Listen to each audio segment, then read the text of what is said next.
33차 트러스트 포럼 시작하도록 하겠습니다. 네, 국민의례가 있겠습니다. 모두 일어서셔서 앞에 있는 태극기를 바라봐 주시기 바랍니다. 경건한 마음으로 국회에 대하여 경례. 나는 자랑스러운 태극기 앞에 자유롭고 정의로운 대한민국의 무궁한 영광을 위하여 충성을 다할 것을 굳게 다짐합니다.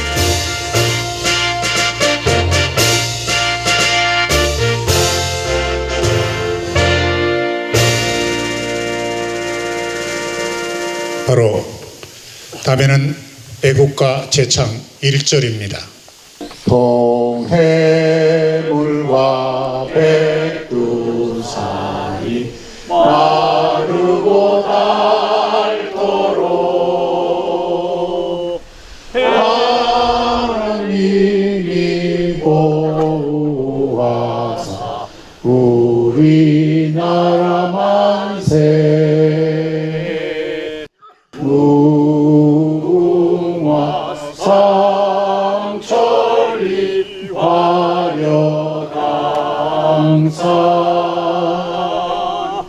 대한 사랑 대한으로 길이 보전하세. 금년에 이승만 건국 대통령 61주기가 되는 해가 금년입니다. 나라를 위해서 수국하신 호국 영령들을 포함해 나라의 미래를 위해서 다 함께 묵념하겠습니다. 1동 묵념.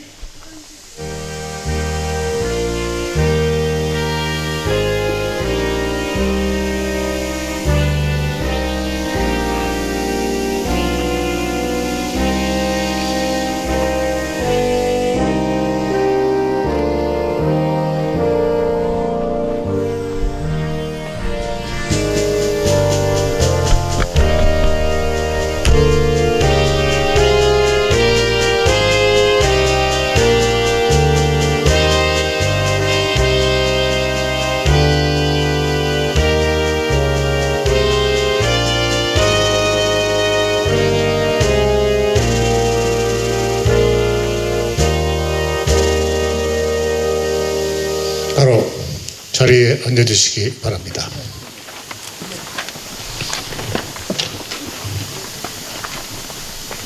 먼저 상임 대표님 인사 말씀 있겠죠? 네, 최재형 상임 대표님께서 인사를 해주시겠습니다. 박수로 맞아주시기 바랍니다.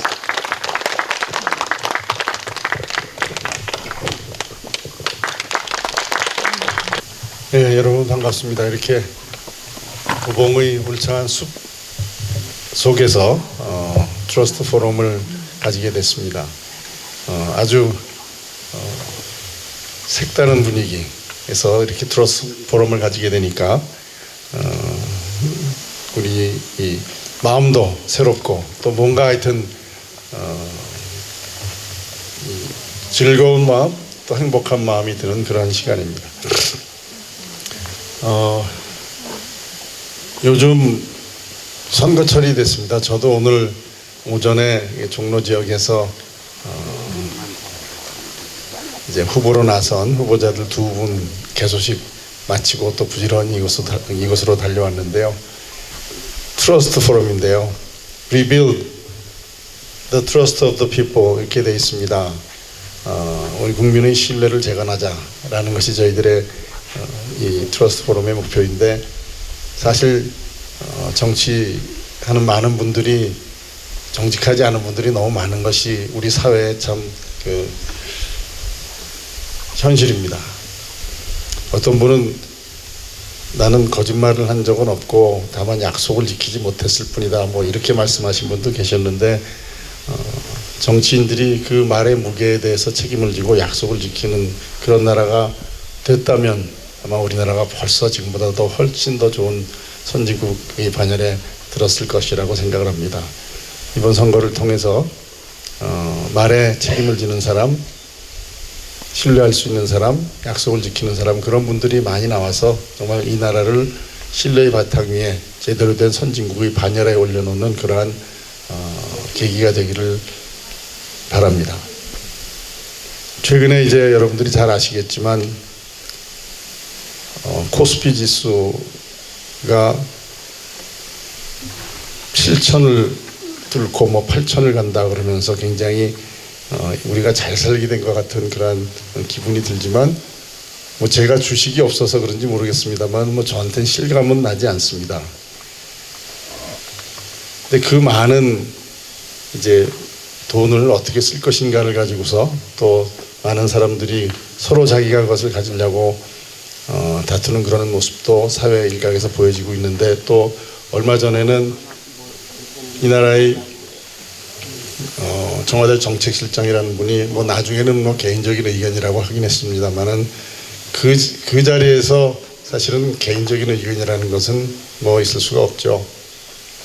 반도체 호황으로 수백조의 세금이 더 거치고 또 많은 이익들이 생기니까 그것을 이제 국민 배당금이라는 이름으로 나눠주겠다라는 그런 말씀을 하셨습니다. 세금 수익이 많이 나고 세금이 수백조 이상 많이 거쳤는데 그게 자기 돈은 아니잖아요. 근데 이 나라의 그 책임을 맡고 있는 분들은 그게 마치 자기 돈인 것처럼 그걸 가져와서 자기가 나눠주고 뿌리겠다라는 그런 생각을 가지고 있다는 것이 정말 이 나라를 맡길 수 있는 분들인가 하는 그런 생각이 들었습니다. 사실은 주인이 아니라 국간을 지키는 국간직일 뿐이거든요. 정권을 맡은 사람들은 마치 자기 돈처럼 그렇게 생각하는 게 가슴이 아팠고요. 그 돈은 사실은 우리의 미래를 위해서 모아두었다가 장차 다가올 통일에 대비해서 통일을 하게 되면 많은 돈이 들지 않겠습니까? 통일에 대비해서 우리가 참 아껴두고 모아두고 그래야 될, 그리고 좀 더 많은 청년들이 미래를 위해서 일자리를 만드는 데 써야 될 그러한 돈이지 국민들에게 나눠서 소비할 그런 돈은 아니라고 생각을 합니다. 어쨌든 이렇게 나라를 책임지고 있는 분들이 자기가 이 나라의 주인인 것처럼 행세하는 그러한 것은 이 나라의 미래를 위해서 바람직하지 않다고 생각합니다. 또 그뿐만 아니라 지금 우리나라의 사법 시스템이, 제가 뭐 평생 이제 법조인으로 살아온 사람인데 우리나라의 사법 시스템이 붕괴 직전이라고 아니라 막 거의 붕괴됐다고 할 정도로 망가져 있습니다. 이런 위기 속에서도 우리 국민 한 사람 한 사람이 자기가 있는 곳에서 신뢰를 회복하고 또 신뢰를 회복할 수 있는 사람들을 또 우리의 일꾼으로 세우고 하는 것이 우리가 해야 될 일이 아닌가 생각합니다. 이 자리에 함께 하신 모든 분들께서 그런 생각을 가지고 우리나라의 바닥에서부터 신뢰를 회복하는 일에 함께 해주시고 또 트러스트 포럼과 함께 해주시길 부탁드립니다. 그리고 오늘 이 자리에서 함께 해주신 많은 분들 또 특강을 해주실 분들이 계십니다. 의미 있는 시간, 즐거운 시간 보내시고 이 나라가 신뢰의 바탕 위에 다시 설 수 있도록 모두 힘을 모아주시기를 부탁드립니다. 이 자리에 함께 하신 모든 분들 오늘 뜻깊은 시간 보내시고 건강하고 늘 행복하시기를 기원드리겠습니다. 감사합니다.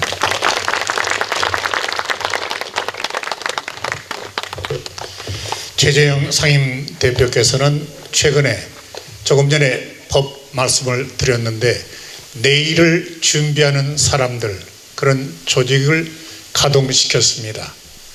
나라는 법치 문화로 가야 됩니다. 인치는 안 됩니다. 법치가 살아 있어야 그 나라가 제대로 가는 거예요. 모든 사람들이 법 앞에 공평한 그런 사회, 공자가 가난함을 걱정하지 말고 고르지 못함을 걱정하라, 유명한 공자의 말입니다. 신뢰, 믿음이 중요합니다. 믿을 수 있는 지도자, 내일을 준비하는 사람들을 최재형 상임대표께서 준비를 하고 계십니다. 여러분 응원을 많이 해주시면 고맙겠습니다. 박수 한번 크게 보내주시죠. 이분은 판사 생활도 오래 하셨고 법률도 이렇게 다루면서 평생을 감사원장으로 수고하셨고 대선 후보로 뜨셨습니다. 대한민국에서 인성이 제대로 되신 분 하면은 최재형 우리 상임대표를 꼽을 수가 있습니다. 또 부인께서는 이소연 여사는 프란체스카 여사의 그 어머니가 마지막 영어도 잘하시고 비서로 활약을 했던 분입니다. 오늘 사모님 안 나오셨네요. 오셨으면 참 좋았는데 이런 분들이 따뜻한 마음으로 국민을 보듬어 줄 수 있는, 마음을 알아줄 수 있는 이런 분들이 나라를 이끌어가는 그런 대한민국이 됐으면 참 좋겠다 싶은 생각이 듭니다. 다음에는 김남수 회장님이 지금 해외로 돌아다니고 계십니다. 이승만 대통령의 정신으로 세계 여러 나라를 조직화하고 대한민국을 국격을 높이는 데 헌신합니다. 내일 모레 다시 또 입국하게 되는데 대신해서 김유광 부회장께서 대신해서 축사를 해 주시겠습니다. 나와주시죠. 박수로 맞으시면 고맙겠습니다. 축사 트러스트 포럼 회원 여러분 안녕하십니까. 이승만 대통령 기념사업회 부회장으로 섬기고 있는 김유광입니다. 트러스트 포럼이 7년 세월을 지내는 동안 회원 여러분들의 끊임없는 활동으로 우리 포럼이 추구하는 사회적 신뢰 회복에 큰 자극제 역할과 영향을 많이 주셨습니다. 우리의 건국 지도자 이승만 박사께서 믿게 해야 믿음이 온다는 신념으로 90평생을 헌신하셨습니다. 이승만 대통령께서는 독립운동 시점부터 대한민국 건국에 이르기까지 많은 기록을 저희들한테 남겨주셨습니다. 모든 사람들이 볼 수 있도록 사소한 일상들을 빠뜨리지 않고 모든 흔적을 저희에게 남겨주셨습니다.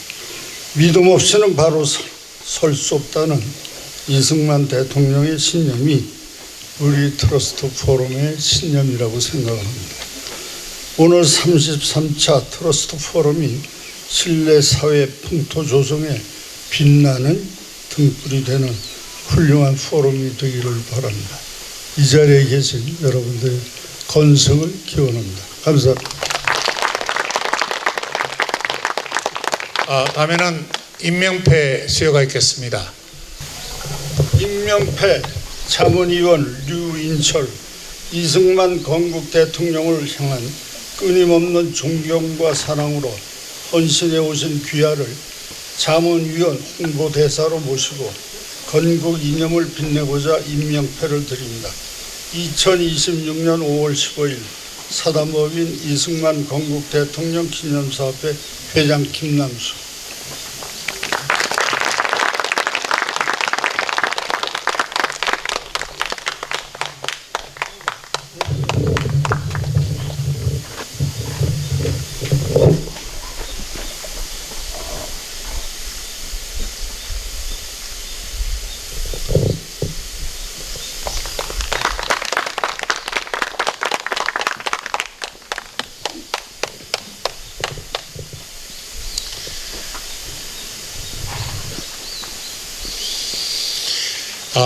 레미제라블을 쓴 빅토르 위고가 신뢰가 뭔가에 대해서 명쾌하게 얘기를 합니다. 사랑한다는 것은 전부를 믿는 것이다. 그게 빅토르 위고가 내놓은 얘기입니다. 사랑한다는 것은 전부를 믿는 것이다. 신뢰를 다른 말로 하면 사랑입니다. 사랑한다면 믿어야 되고 믿음이 있으면 그 안에 사랑이 있기 때문에 이 세상에 가장 아름다운 삶의 덕목이 사랑이 아닌가 싶습니다. 그런 측면에서 오늘 트러스트 클럽 여러분들이 많이 오시고 33자 이 트러스트 포럼은 신뢰가 화두가 되겠습니다. 그래서 이 트러스트 클럽 시작이 한 7년 됐어요. 7년 됐는데 그 시작을 누가 했느냐? 저기 앉아 계시는 우리 고인경 선생하고 저하고 2020년입니까? 그때가 10월 14일이라고 생각이 되는데 벌써 횟수로 이렇게 훅 지나왔어요. 박은식 우리 자문위원 나오셔서 오늘 신뢰가 주제입니다. 여러분 박수로 맞으시면 고맙겠습니다. 네, 안녕하십니까. 국민의힘 전 비대위원으로 광주에 출마했다가 떨어지고 올라온 박원식입니다. 인사드리겠습니다. 네, 저는 광주에서 계속 의사활동을 하면서 이렇게 활동을 지속하고 싶었는데 원장님들이 제가 좀 빨간 당이 너무 세게 묻었다고 저를 안 뽑아주시더라고요. 그래서 다시 서울로 올라왔습니다. 그렇게 해서 지금 서울에서 활동을 하고 있는데 오늘 받은 이 주제 신뢰, 저는 오늘 생각을 해봤을 때 거창하게 생각하지 말고 거짓말을 하지 말자와 같은 뜻이라고 저는 생각을 했습니다.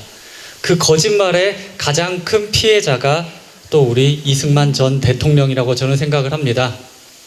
이승만 전 대통령의 씌어진 그런 잘못된 거짓 때문에 우리가 오늘 어떻게 보면 좋은 날씨기는 합니다만 이승만 대통령에 대한 어떤 기념관이 국가적으로 설립한 기념관이 없는 이 현실도 어떻게 보면 그런 것에 기인하지 않나 생각을 합니다. 저는 개인적으로 박정희 기념재단에서도 활동을 하고 있습니다. 그런데 여러분, 마포구에 있는 박정희 기념재단 가보셨나요? 가보셨죠? 안 가보신 분들은 꼭 가보세요. 정말 좋아요. 지금 게다가 지금 리모델링을 해가지고 수익 사업도 하고 카페도 새로 단장을 하고 유명한 건축가를 섭외해가지고 정말 예쁘게 꾸며놨거든요. 그런 데서 하면은 훨씬 더 갖춰진 공간에서 좀 더 세련되게 이렇게 할 수가 있습니다. 그런데 이 정말 안타깝게도 저번 정권에서도 이렇게 추진을 하고 있었지만은 결국에는 지금 좀 지지분한 모습이 저는 우리 이승만 대통령에 대한 잘못된 그런 거짓이 씌워졌기 때문이라고 생각을 해요. 그래서 여기 계신 분들 그리고 저도 정말 열심히 하나하나 그 거짓과 싸워가면서 신뢰를 회복하도록 하겠습니다. 우리 한번 열심히 싸워봅시다. 감사합니다. 공자가 불가피하게 전쟁을 할 때 버려야 될 것을 순서로 매긴다고 그러면은 제일 먼저 꼭 버려야 될 것 먼저가 뭐냐? 먹는 식량을 버린다. 두 번째 버려야 될 게 뭐냐? 병기, 칼, 창 다 버린다. 마지막까지 지녀야 될 게 트러스트, 신뢰, 믿음을 지녀야 된다. 사람이 사는 것은 믿음이 없으면 이미 죽은 목숨이나 마찬가지입니다. 부부간에 갖고 있는 신뢰 하나로 살잖아요. 그 신뢰가 무너지면 그 가정은 무너지기 마련입니다. 나라 대통령도 지도자도 믿을 수 있으면 되는 거예요. 믿을 수 없는 게 문제입니다. 도덕적으로 윤리적으로 믿을 수 없는 지도자 어떻게 믿고 사나요? 여러분, 제가 항상 영상으로도 말씀을 드립니다만 바다에 풍랑이 일고 있는데 바다 풍랑이 일고 있는데 얼마나 두려워요. 그런데 타 있는 많은 뱃속에 있는 사람들은 풍랑을 보지를 않습니다. 선장을 봅니다. 선장 저 사람 어떻게 하고 있나 그걸 봐요. 무서운 게 풍랑이 아니고 무서울 때 선장을 봅니다. 나라의 대통령도 그런 사람이 믿을 수 있는 지도자가 나와야 된다는 그런 뜻인 줄로 알고 있습니다. 다음에는 우리 그 기념사업회 이사님으로 활동하고 계시는데요. 이분은 서울대학 법대를 나오시고 한국은행에서 시정일관 그 자리에서 퇴직할 때까지 우리 기념사업회도 또 상임 고문에서 이사까지 지금 담당하고 계시는 윤덕승 선생님을 여러분께 소개해드리겠습니다. 박수로 맞으시기 바랍니다. 나오시죠. 이분이 처음 마이크 잡고 신뢰에 대해서 말씀을 하시는 겁니다. 지금 여기 와보니까 정말 좋은 곳입니다. 이 5월 이 화창한 날씨에 여기에서 우리가 모인다는 것 자체가 우리 특권이라고 지금 느껴집니다. 역사를 보면은 신뢰 속에서 지도자가 된 이들이 많이 있는데 저는 모세와 여호수아를 생각합니다. 모세가 여호와 하나님의 부름을 받아서 시내산에 갈 때 여호와 하나님께서 모세에게 말하기를 나의 산에 와서 내가 친히 새긴 계명과 율법의 돌판을 받아가라 이렇게 명령했습니다. 이 명령을 받은 모세가 눈의 아들 여호수아를 택해서 동행을 했습니다. 시내산에 가서 그 시내산에 오를 때 구름이 산을 가리고 6일 동안 영광의 빛이 있다가 7일 만에 여호와께서 말씀하셨습니다. 그래, 너희들 잘 왔다. 모세는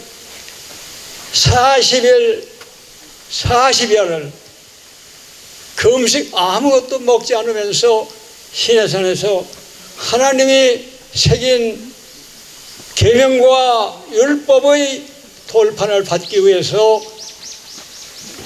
여호수아와 함께 엎드렸습니다. 이렇게 해서 모세의 하나님으로부터 받은 계명과 율법이 전해졌습니다. 그리고 모세가 이스라엘 민족을 애굽에서 430년 만에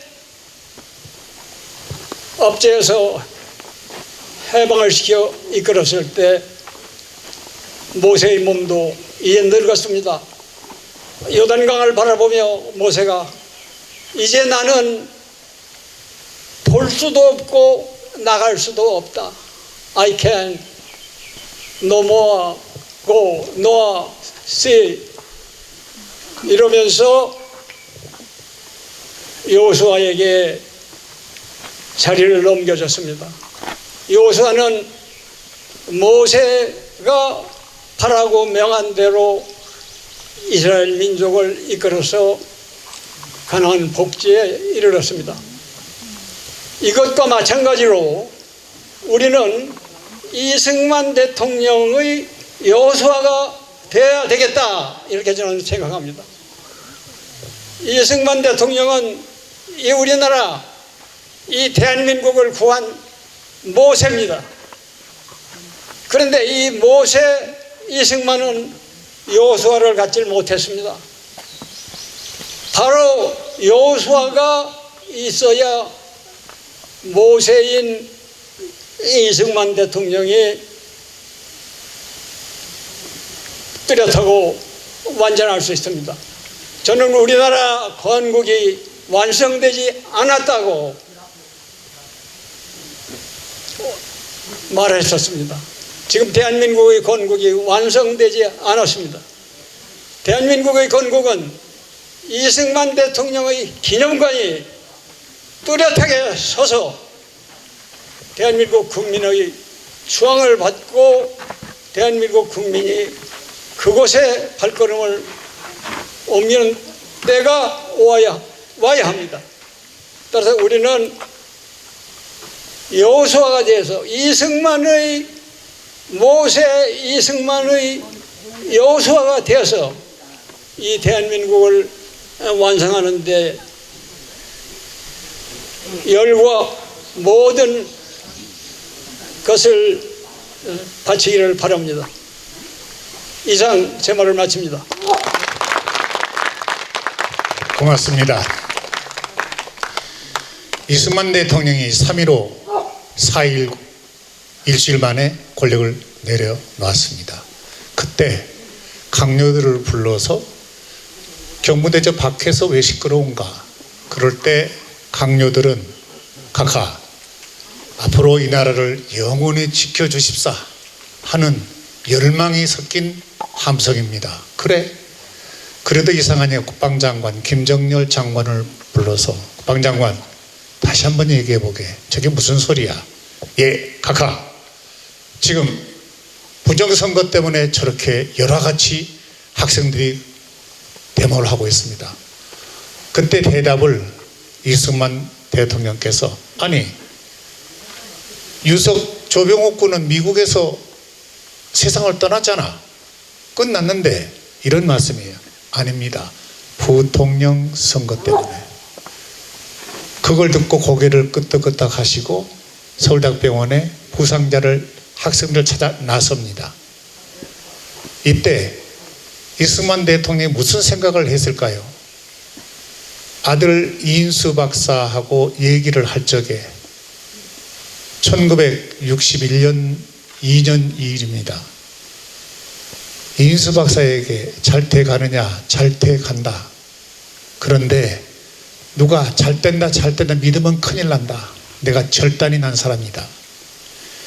이승만 대통령을 밑에 모신 사람들이 배반을 한 겁니다. 제대로 모시지를 못한 겁니다. 고령인 80대가 넘어가신 이승만 대통령을 제대로 모시지 못해서 믿음을 갖지를 못했습니다. 배신을 했습니다. 후배들도 이승만 대통령을 제대로 챙기지 못했다는 게 기록으로 지금 확인이 나타나 있습니다. 어떻게 이승만 대통령을 우리가 제대로 세울 것인가 하는 것은 우리가 갖고 있는 지금 과제가 아닌가 싶습니다. 따뜻한 사랑이 필요합니다. 무슨 사랑입니까? 사랑의 전화가 있습니다. 오래됐습니다. 사랑의 전화는 여러분이 잘 아시는 지금은 고인이 되신 심초로 선생이 평생을 여기에 투자를 했습니다. 모든 걸 온몸으로 사랑의 전화를 만들어서 따뜻한 대한민국 만들기에 성심을 다 했던 인물이 고 심초로 선생입니다. 사랑의 전화는 지금 대한민국을 따뜻하게 만드는 그런 많은 업적을 갖고 있습니다. 사랑의 전화는 지금 어떻게 가고 있을까? 지금은 이사장을 따님이신 심정은 씨가 맡고 있습니다. 심정은 씨를 소개해드리겠습니다. 박수로 맞이해 주시면 고맙겠습니다. 사랑의 전화 나오셔서 설명을 좀 해주시기 바랍니다. 나와주세요. 안녕하십니까. 사랑의 전화 복지재단 이사장 심정은입니다. 안녕하세요. 제가 지금 처음 이 트러스트 포럼에 초대가 돼서 오게 돼서 오늘 트러스트 포럼의 주제가 신뢰라고 들었습니다. 그래서 저는 제일 먼저 저희 사랑의 전화 복지재단의 고 심초로 회장님의 말씀이 떠올랐습니다. 회장님께서는 늘 이런 말씀을 하셨습니다. 저희 회사의 슬로건이기도 한데요. 한 명의 친구가 있을 때 살기는 훨씬 더 쉬워진다. 저는 이 짧은 문장 안에서 사랑의 전화가 왜 시작이 되었고 왜 지금까지 이어져 오는지를 생각하게 되었어요. 당시만 해도 전화 상담이라는 개념이 매우 낯설었었는데 저희 심초로 회장님께서 사람이 가장 힘들 때 필요한 것은 거창한 해결책이 아니라 누군가 자신의 이야기를 들어주는 그 믿음이 힘이 된다고 말씀을 하셨어요. 그래서 그 생각을 가지고 관심을 가지고 대화를 나누고 누군가와 연결되기를 선택하는 것. 저는 그런 작은 만남들이 결국 사람 사이에 신뢰를 만든다고 생각합니다. 그 철학으로 시작된 것이 바로 사랑의 전화 복지재단입니다. 그리고 그 정신은 1981년도에 저희 사랑의 전화 상담센터를 모태로 시작이 되었는데요. 그래서 지금 여기 자리에 계신 김유관 박사님께서 굉장히 많은 일조를 해주셨습니다. 그래서 늘 감사드리고 있고요. 또 오늘날 우리의 과거보다 훨씬 더 많은 정보와 연결 속에 우리가 살고 있는데 역설적으로 사람과 사람 사이에 깊이 있는 대화는 조금 줄어들고 있다고 생각이 들어요. 관심이 점점 줄어들고 있다고 생각을 합니다. 가족 안에서도 또 세대 사이에서도 사회 안에서도 서로의 이야기를 끝까지 들어주는 경험이 점점 사라지고 있다고 저는 생각을 해요. 결국 사회적 신뢰의 악화로 이어진다는 생각이 들어서 조금 더 저희 사랑의 전화 복지재단 또 사랑의 전화 상담센터에서 그 역할을 돈독히 하려고 합니다. 심초로 회장님께서 남기신 말씀처럼 한 명의 친구가 있을 때 살기는 훨씬 더 쉬워진다. 사랑의 전화 복지재단은 앞으로도 우리 사회와 이승만 건국 대통령 기념 사업회 곁에서 그 한 명의 친구 같은 존재로 함께 하도록 하겠습니다. 네, 감사합니다. 네, 사랑의 전화는 여러분들이 다 기억하시기 때문에 잘 아시리라 믿습니다. 오늘은 멀리 미국에서 한국에 많은 분들이 방문을 합니다. 우리 이승만 건국 대통령의 그 조직 네트워크는 제일 센 곳이 미국입니다. 저도 미국에서 헤아려 보니까 23년을 살았더라고요. 그래서 미국에서 살면서 우리가 누구인가를 배웠습니다. 한국 사람들이 어떤 사람인가를 눈여겨 들여다볼 수 있는 그런 주옥 같은 세월을 미국에서 보냈습니다. 이승만 대통령이 줄잡아 미국에서 40년을 보내셨잖아요. 거의 절반을 보냈습니다. 미국은 우리에게 어떤 나라인가? 가난할 때 우리한테 우유부터 시작해서 모든 것을 원조해 준 나라가 미국이었습니다. 가난할 때 덕을 봤어요. 전쟁이 났을 때 와서 피를 흘려준 나라가 미국입니다. 그런 미국을 우리는 어떻게 생각하고 있을까? 과연 물에 빠진 사람 건져내 놨더니 내 보따리 내놔라, 그런 속담이 있습니다만 설마 그런 건 아니겠지만, 오늘 미국 필라델피아에서 수고하시는 지회장 박상익 선생님이 와 계십니다. 우리 회장님 나오셔서 미국의 한인들은 과연 어떤 생각을 하고 있을까? 어떤 생각을 해서 여러분 궁금하시죠? 우리 박상익 회장을 잠깐 모시겠습니다. 박수로 맞이해주시면 고맙겠습니다. 나와주시죠. 뵙게 돼서 반갑습니다. 한국말에 귀뜸이라는 말이 있는데 여기 나올 걸 좀 미리 귀뜸 좀 해주셨으면 좋았을 텐데 아무런 준비 없이 그냥 나왔습니다. 제가 미국 간 지 58년이 되었고요. 이승만 기념사업회 필라델피아 지회장을 맡은 것은 한 8년쯤 됐습니다. 앞으로 한 10년은 제가 더 하지 않을까 그런 생각이 있고요. 한국 사람이 생각한다는 것보다 우리 미국 필라델피아 기념사업에서 현재 추진하고 있는 사업 제가 말씀드리는 거로 하겠습니다. 제가 이승만 박사와 메가다 장군 동상 건립 추진위원회를 발대식을 3년 전에 했습니다. 그래서 저희들이 일정 기금 모금을 했고 또 그 사람들이 많이 오고 가는 곳은 아무래도 국가가 소유하고 있는 공원 이런 곳인데, 그런 곳을 저희들이 물색을 하다 보니까 이승만 대통령이 미국 국적이 없기 때문에 그 외국 대통령을 시나 주립 공원에 세울 수 없다. 그래서 저희들이 지금 자리를 찾고 있는 중에 있습니다.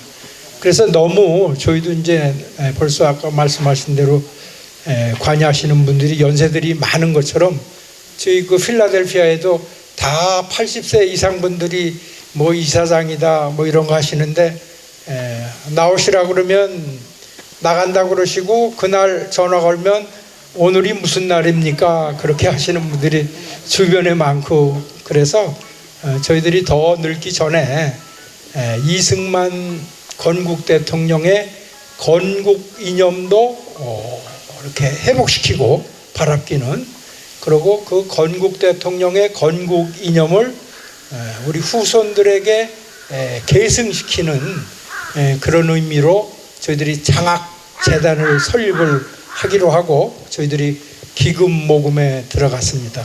이 장학재단은 그냥 일시적으로 한 번 장학금을 주는 그런 재단이 아니고 필라델피아에, 아마도 미국의 장학재단으로는 영구 장학재단을 지금 구상을 하고 있고, 여기에 도네이션한 장학금은 누구도 일불도 사용하지 못하게 지금 계리사와 변호사와 그 바일로우를 지금 작성 중에 있습니다. 어쨌든 저희들이 창립이사가 한 20명이 모여가지고 한 8만 불쯤 모금을 했는데 저희 예상은 한 30만 불쯤 금년 내로 모금을 하려고 합니다. 그래서 10월 말쯤에서 모금 대회를 하려고 그러다가 지금 여기 와서 뵈니까 우리 총리님도 계시고 우리 포럼 대표님도 계시고 그런데 때가 되면 그날 저희들이 한번 연락해서 모셨으면 하는 바람이 있습니다. 제가 지금 83세인데 이처럼 아름다운 곳에서 평생 동안 포럼 하는 거는 처음이고 정말 오래오래 기억할 수 있는 추억의 시간인 것 같습니다. 항상 본 기념사파를 위해서 수고하시는 우리 문무일 사무총장님께 제가 외렘뚝에 박수 한번 크게 부탁드려도 될까요? 수고 많이 하셨습니다. 제가 박수를 제가 아침에 그 운동하신 분들한테 항상 체력을 키우자. 그것은 내 몸이 강건해야 정신과 마음이 그 강건한 몸에 살죠. 체력을 키우자는 것은 아무리 강조해도 지나침이 없을 겁니다. 제일 오래 살았던 사람이 성서에는 무드셀라가 969세 맞습니까? 그리고 노아의 방주가 노아가 900년, 아브라함이 175년, 모세가 120년. 최선자 씨, 김선자 씨 맞습니까? 갑작스럽게 최선자가 왜 나오죠? 사람들은 다 부족합니다. 미흡합니다. 결핍으로 가득합니다. 완성된 사람은 한 사람도 없습니다. 이승만 대통령도 완성된 분이 아니었습니다. 80이 넘으시니까 대단히 힘들었습니다. 80대 중반에 이르면서 문수사를 올라가셨습니다. 82, 3세쯤 됐을 때 그때만 하더라도 강건했습니다. 나이가 들면 모든 게 약해지기 마련이지 않아요. 어떻게 그런 분을 모셨던 사람들이 성심껏 목숨을 걸고 지켜드려야 됐을 텐데 그렇게 못한 겁니다. 완벽한 인간은 이 세상에 아무도 없습니다. 트러스트 포럼을 처음에 창안을 했고 시작을 했고 우남산악회를 만들었던 고인경 우리 회장을 잠깐 마이크 앞에 모시겠습니다. 나오시죠. 해주시면 이분은 히말라야도 다녀오시고 굉장히 이 활발하신 분입니다. 잠깐 마이크 드리겠습니다. 안녕하세요. 고인경입니다. 갑자기 연철 불러내셔서 당황이 됩니다만은 오늘 평소에 존경하고 또 이렇게 사랑하는 여러분들을 한 자리에서 모두 뵙게 된 것을 그저 저는 개인적인 영광으로 생각합니다. 이 트러스트 포럼은 아시는 바와 같이 정치 혼란이 한참 기승을 떨고 있을 때 서로 만나기만 하면은 정치 이념이 틀리면은 그저 적처럼 서로 전쟁판이 벌어지고 가족 간에도 전쟁처럼 이렇게 갈라지는 그런 현상이 윤석열 대통령과 이재명 대통령 후보께서 경선을 한참 치열하게 하고 있을 적에 그때만 해도 누가 될지는 전혀 알 수가 없었던 이런 입장인데 이런 상태에서 우리가 잊어버렸던 이런 신뢰를 다시 회복하고 이렇게 정직한 사회가 돼서 더 높고 더 밝고 더 강한 빛의 세계를 향하기 위해서는 어떻게 해야 될 것인가. 거의 나라가 공산화되어 가고 있는 것 같은 그런 두려움 같은 게 있었습니다. 저는 고등학교를 62학년도에 졸업했는데 그때 당시에 국민소득이 98불이었습니다. 지금은 35,800불 정도 된다고 하는데 뭐 나라가 천지개복을 했죠. 어떤 측면으로 보면은 우리나라가 이렇게 많이 정치, 경제, 사회, 문화 등에 많은 발전을 했지만은 거꾸로 또 부정적인 면으로도 많은 발전을 해서 나라가 상당히 혼란스럽게 이렇게 되었기 때문에 이런 잃어버렸던 신뢰를 회복하는 방법이 어떻겠는가. 지금 계신 문무일 사무총장과 같이 의논하는 상태에서 우리가 잘못 알려지고 왜곡되어진 이승만 건국 대통령에 대한 이런 이미지를 바꾸려고 하면은 어떻게 해야 될 것인가. 그저 세월만 기다리고 있다는 안 되겠다는 생각이 들어서 우선 이승만 대통령의 발자취를 따라가는 그런 위대한 삶을 가진 영혼들이 많이 있을 거다. 우리가 같이 힘을 합쳐보자라는 생각을 해서 우남산악회를 만들었습니다. 그래서 우남사나케를 통해서 끝나고 나면 자연스럽게 이승만 박사님에 대한 이야기, 뭐 좋게 얘기하라, 뭐 포럼의 형식을 취하든 세미나 형식을 취하든 이런 방법으로 젊은 세대에 파급해서 들어가자라는 생각을 하게 되었습니다. 저는 우리나라에서 히말라야 원정대장을 11번을 했습니다. 근데 그 자기 생명을 걸고 어떤 목적을 감행해 본 사람의 그 삶의 자세는 조금 틀릴 수 있습니다. 그 엄홍길이라는 그 산악인이 있었는데 이 산악인으로 하여금 우리나라의 그 상징인 태극기와 우리나라 대한민국 국민의 어떤 자긍심을 세계 제일 높은 곳에 올려놓는 방법이 어떤 것이겠는가. 세계의 히말라야에 8,000m가 넘는 산은 14개가 있는데 위성까지 합치면 16개입니다.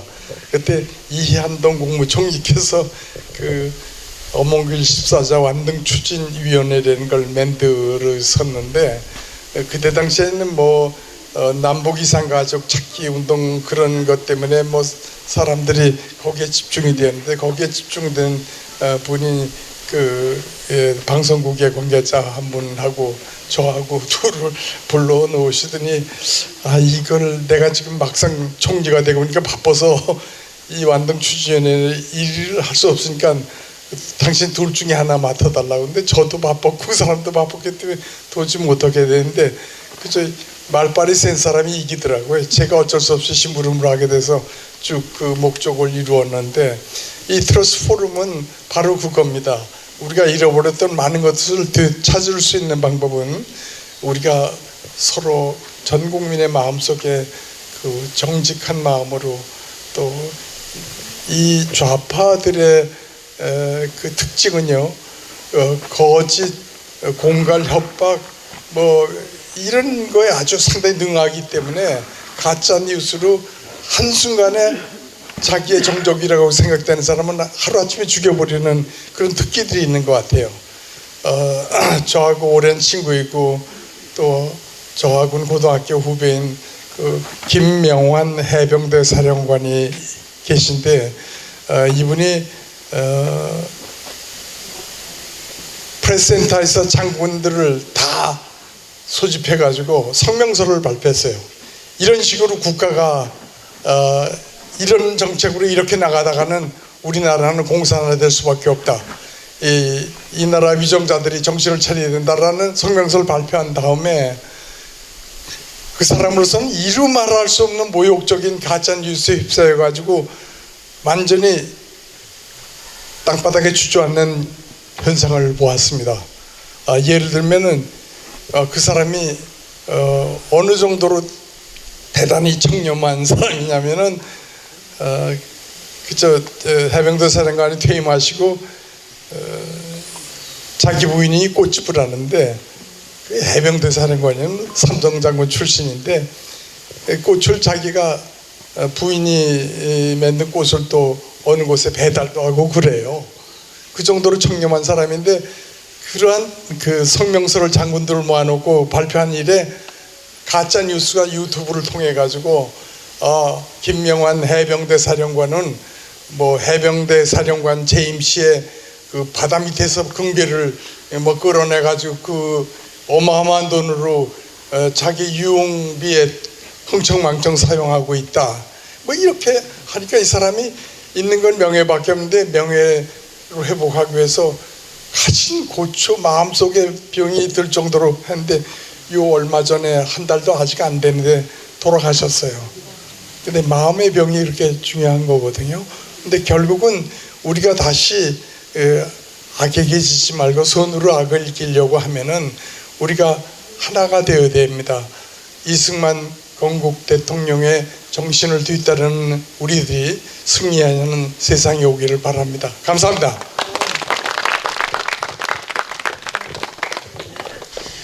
오늘은 여기 시인이 한 분이 오셨습니다. 이분은 어머니에 대한 시를 특징으로 하고 있습니다.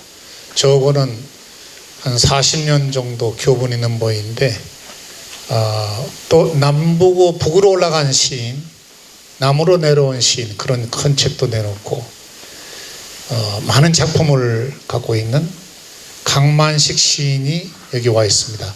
모자를 쓰고 계신데 여러분 박수 한번 보내주실까요? 시 한 수를 나오셔서 인사드리겠습니다. 원래 시라는 게 미친놈의 헛소리고 정신병자의 잠꼬대라고 그랬습니다. 그래서 재미는 없지만 상당히 감동을 줍니다. 그만큼 그 인문학사나 세계 질서에 시라는 것이 가장 윗자리에 서 있지 않는가 그렇게 생각합니다.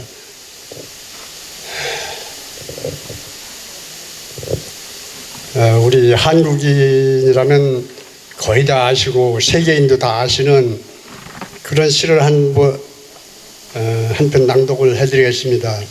그 4월은 잔인한 날, T.S. 엘리엇의 황무지 제가 들려드리겠습니다.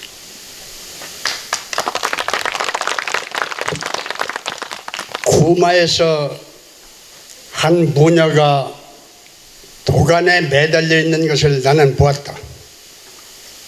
그때 아이들이 모녀 당신은 무엇이 소원이요?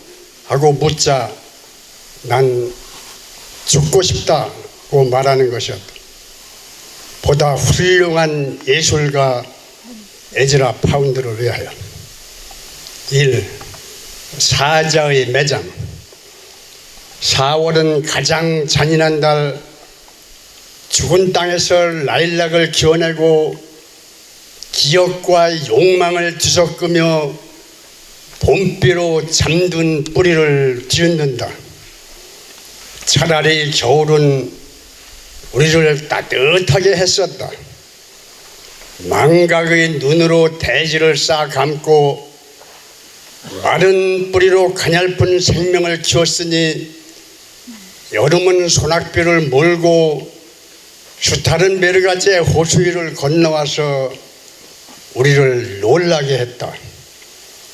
우리는 주랑에서 머물렀다가 해가 나자 공원에 들려 커피를 마시면서 1시간가량 짓거렸다. 내가 러시아 사람이라고요? 천만에. 나는 리투아니아에서 태어난 순수한 독일인거려. 어렸을 땐 종형 태공댁에 유숙했었는데 종형은 나를 썰매 태워 데리고 나간 일이 있었죠. 그래서 나는 무서웠습니다. 말이 꼭 붙들어라 하고 그는 말했어요. 그리고는 미끄러져 내려갔어요. 산에서는 마음이 편안하지요. 밤에는 대개 책을 읽고 겨울에는 남쪽으로 갑니다. 이 엉겨붙은 뿌리는 무엇인가? 돌더미 쓰레기 속에서 무슨 가지가 자란단 말인가? 인간의 아들이여, 너희들은 말할 수 없고 추측할 수도 없고 다만 깨진 형상의 무더기만을 아느니라.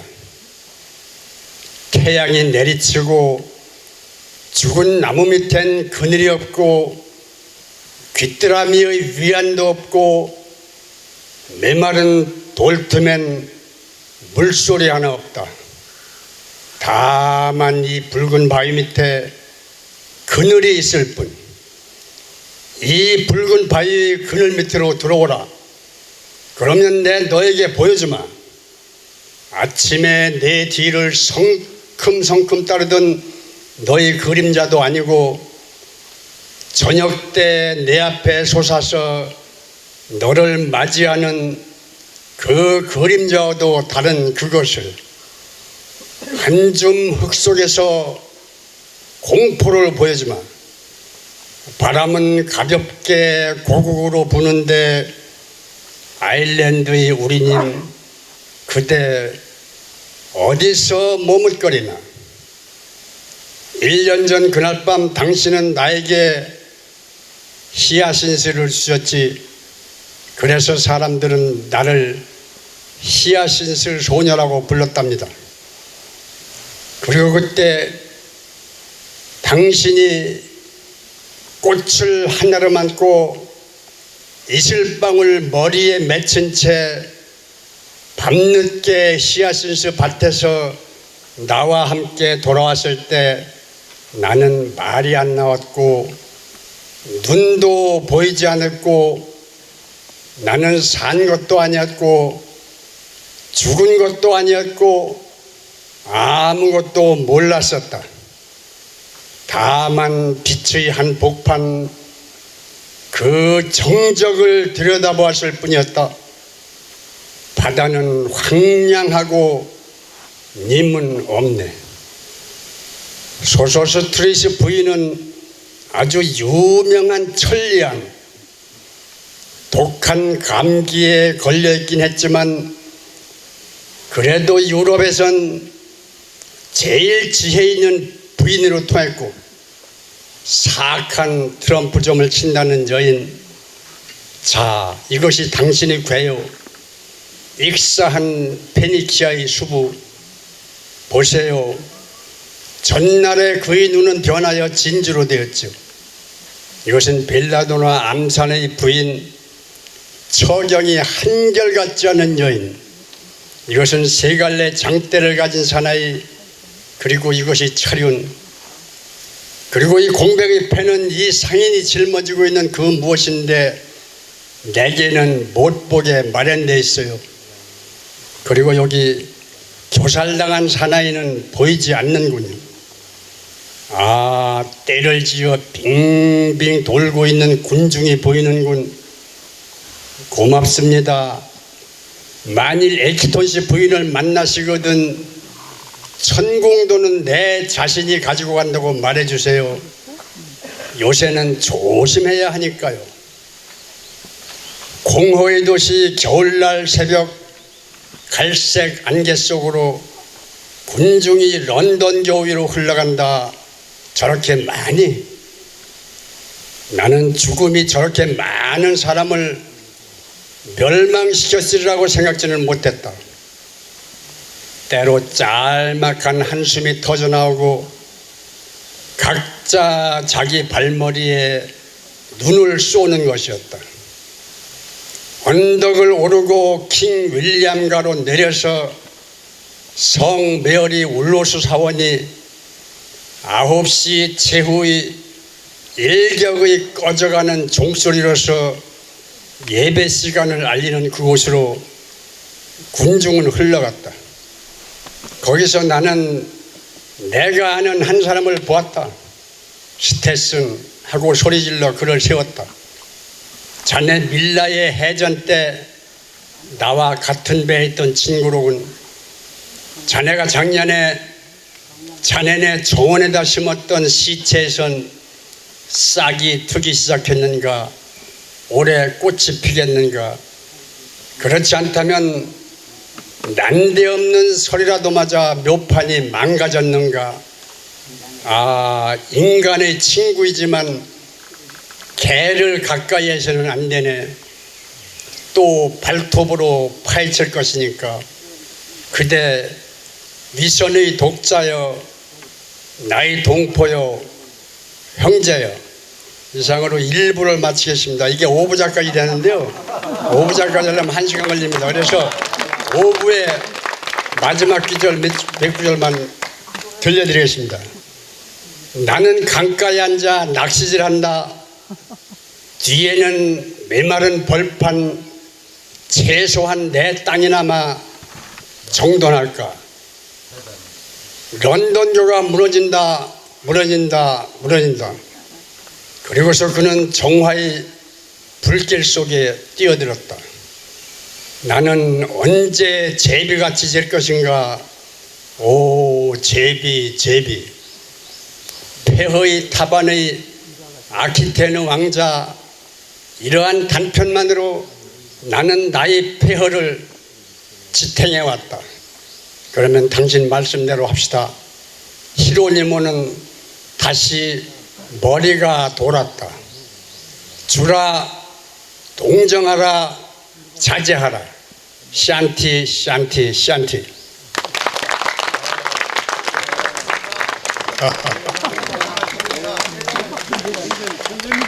아, 수고하셨습니다.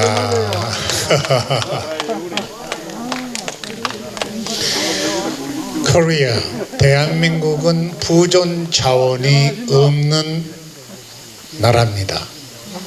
대한민국의 자산은 코리안, 대한민국 국민들이 대한민국의 재산입니다. 대한민국 국민들이 세계적으로 뜨는 이유는 부존 자원이 많아서가 아니고 대한민국 사람들이 뛰어난 그런 국민들이라는 뜻입니다. 어떻게 해서 우리는 이렇게 나라가 바뀌었을까요? 부존 자원이 넉넉한 것도 아닌데 우리 머리로 부지런하게 살았기 때문에 그렇습니다. 조선이 깨어났습니다. 왜 깨어났을까요? 누가 깨웠습니까? 한마디로 우리를 깨워준 사람들이 선교사들이었습니다. 1885년 선교사들이 들어왔습니다. 고종을 설득을 했습니다. 그리고 조선을 깨우기 시작했습니다. 그 선교사들이 견인해낸 인물이 젊은 이승만입니다. 쓸만하고 영어 잘하고 똑똑하고 발언 잘하고, 그래서 감옥에 들어간 이승만, 청춘을 감옥에서 보냈잖아요. 5년 7개월 동안 감옥에 들어갔습니다. 종신형을 받습니다. 그런데 뒤에서 알렌 공사를 비롯해서 선교사들이 열심히 뒷바라지를 합니다. 지금의 종각에 있는 영풍문고 한성 감옥에서 5년 7개월 동안. 그런데 그 이승만은 기도를 했습니다. 거기서 5년 7개월 만에 감옥에서 나와서 미국에 갑니다. 어떻게? 선교사들이 도왔습니다. 미국에서 대학 생활을 시작합니다. 한마디로 대한민국을 깨어나게 했던 나라는, 아니 사람들은 선교사들이었습니다. 그 나라가 미국이었습니다. 미국과 우리나라는 어떻게, 우리나라와 미국의 관계는 1882년에 조미수호 통상조약을 맺었잖아요. 그 맺었는데 깨졌습니다. 1905년에 일본이 우리나라를, 미국이 필리핀을, 그래서 깨졌습니다. 이승만 대통령이 그걸 잡고 미국과 거래를 할 적에 얘기를 했습니다. 1882년에 조미수호 통상조약을 당신들이 어겼지 않느냐. 그래서 맺어놓은 게 1953년에 한미 상호 방위 조약, 한미 동맹입니다. 그런 이승만이 미국을 잘 알고 미국을 대한민국에 연결시켜준 중심인물이 이승만이었습니다. 지금 우리나라는 아까 시국 얘기도 많이 했습니다만 러시아, 중국, 북한 세 나라 핵을 가지고 있어요. 세 나라가 핵을 가지고 있는 우리는 어떻게 해야 되죠?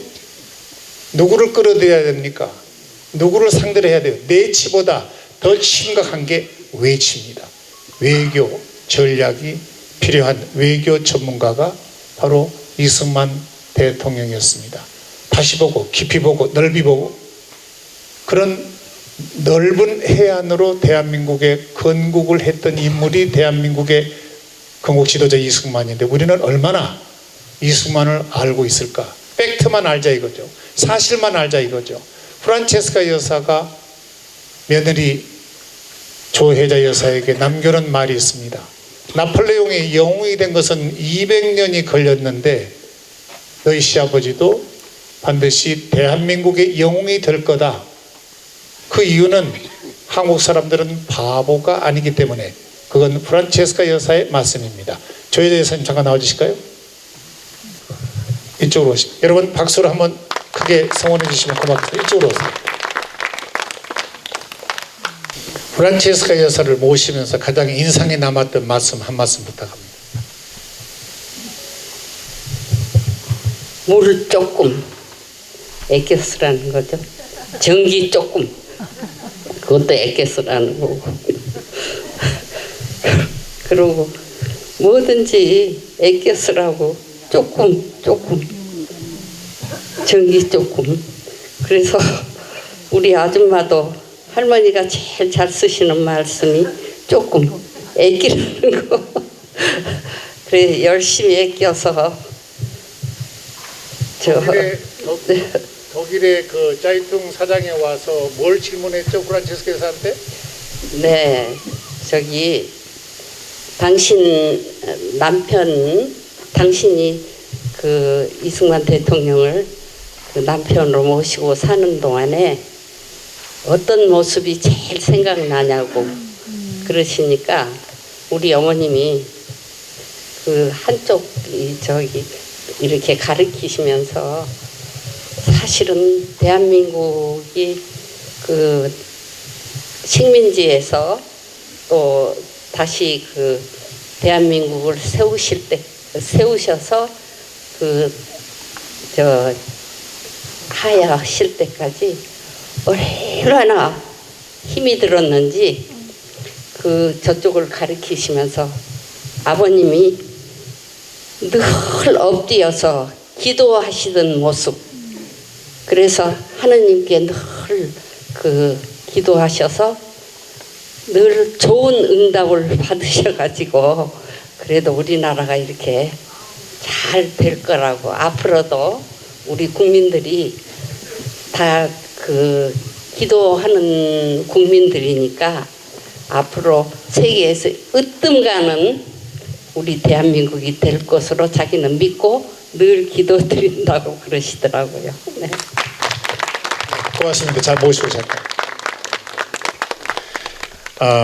이승만 대통령의 저는 공부를 하는 사람입니다. 우리 선각자의 이런 분들도 있다. 이승만 박사가 애꼈던 선각자들 후배 가운데 여러분이 잘 아시는 더불어민주당의 아버지인 신익희, 해공, 유석 조병옥, 운석 장면, 기라성 같은 인물들이 있습니다. 그분들이 이승만 박사를 도왔습니다. 대한민국이 건국이 됐습니다. 그런데 해공 신익희 선생이 보니까 아래 사람들이 이승만 대통령 모시고 있는 게 엉망진창이거든요. 안 되겠다. 저는 큰일 나겠다. 못 살겠다. 갈아보자. 그게 1956년 제3대 대선이 치러졌습니다. 5월 3일에 지금부터 70년 전이에요. 40만 명의 한강 백사장에 모였어요. 서울 인구가 150만 명일 때 40만 명이 완전히 민주당의 신익희 후보가 이기는 겁니다. 5월 4일 날 밤 야간 열차를 타고 가시다가 5월 5일 아침 5시 15분에 심장마비로 세상을 떠납니다. 승기를 잡고 해공 신익희 선생이 했던 말이, 이승만 박사는 우리가 국부로 모셔야 된다. 터키의 게말 파샤나 이런 훌륭한 분도 더 훌륭한 위대한 국부 이승만은 외교 전략가다. 우리가 정권을 잡게 되면은 외교 문제만큼은 이승만 대통령을 모시고 우리가 힘을 받아야 된다. 그게 야당 후보가 했던 말이에요. 이번에 해공 신익희 선생의 유세 내용을 제가 들어봤어요. 네거티브는 하나도 없어요.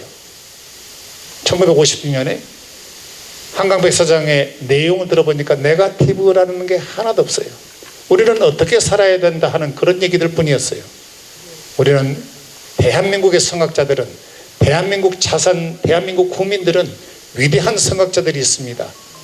리더십이 중요합니다. 믿음으로 무장한, 신뢰로 무장한 그런 인물들이 우리 대한민국에 필요합니다. 서민사회입니다. 대한민국은 서민사회예요. 아직도. 그 서민사회에서 역대 총리들 가운데 평범한 것이 특징인, 지난번에 우리 정운찬 총리님 오셨을 때 중학교 다닐 때 점심을 먹어본 적이 없다. 물러서 점심을 때웠다는 그런 말씀을 듣고 아마 그 얘기를 들었고 참 가슴 아프게 들었던 분들이 계실 거예요. 오늘 한 경제학자의 모험, 과연 대한민국의 경제학자 이승만 대통령의 후예입니다. 프린스턴 대학에서 이분도 박사학위를 하신 거예요. 이승만 대통령의 후배로. 그리고 지난번에 작년입니까 모시고 가서 프린스턴 대학에서 직접 강연도 했습니다만 여러분이 잘 아시는 가장 가까운 친구인 우리 정운찬 전 총리님, 동반성장의 이사장님이신 이 어른을 모시고 말씀을 듣겠습니다. 박수로 보내주시면 고맙겠습니다. 어서 나오시죠.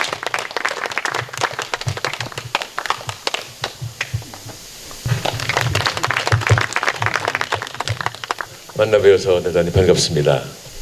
그리고 오늘은 사실은 오전에는 저 청계천에서 이명박 대통령 모시고 저 청계천 걷기 운동을 하느라고 복장이 아주 불량합니다. 또 양해해 주시기 바랍니다. 저는 대학원 다닐 때 프린스턴 대학교 대학원 도서관에서 공부를 할 때 우연히 세뮤얼 올람이라는 사람이 쓴 책을 읽었어요. Adventures of a Mathematician이에요. 수학자의 모험. 근데 그분은 수학을 했을 뿐만 아니라 또 원자물리학인가 그것까지 하셨는데 굉장히 재밌게 읽어서 1972, 3년 정도 됐을 텐데 나도 나중에 세뮤얼 올람처럼 학자가 되면은 Adventures of an Economist, 경제학자의 모험이라는 책을 써야지 했었는데 마침 몇 년 전에 하나 썼어요. Adventures of an Economist, 한 경제학자의 모험이라는 책을 썼으나 뭐 아직 발표하지 않았습니다. 그런데 얼마 전에 문무일 사무총장께서 저보고 제 일생을 한번 소개하라고 지난번 모임 때 일부 있었으나 아직도 아쉬워하는 분들이 있으니까 더 자세한 소개를 하라고 말씀하셔서 너무 쉽게 그렇게 하겠습니다. 그래서 그 글 쓴 거를 보내드렸는데 며칠 전에 저보고 너무 길다. 그럼 언제 다 발표하냐 그러면서 아주 획기적인 일이 되게끔 도움을 준 분들을 중심으로 몇 말씀 하나 하셨는데 그래도 제가 제 일생에 저한테 커다란 영향을 미친 분을 생각해 봤더니 어머니 스코필드 박사, 조순 교수, 프린스턴 대학의 앨런 블라인더 교수, 이게 네 분이라 네 분에 대한 설명을 좀 하려고 그랬는데 오늘 와서 보니까 여러분들이 지루해서 누구 말 듣고 싶어 하지 않으실 것 같아요.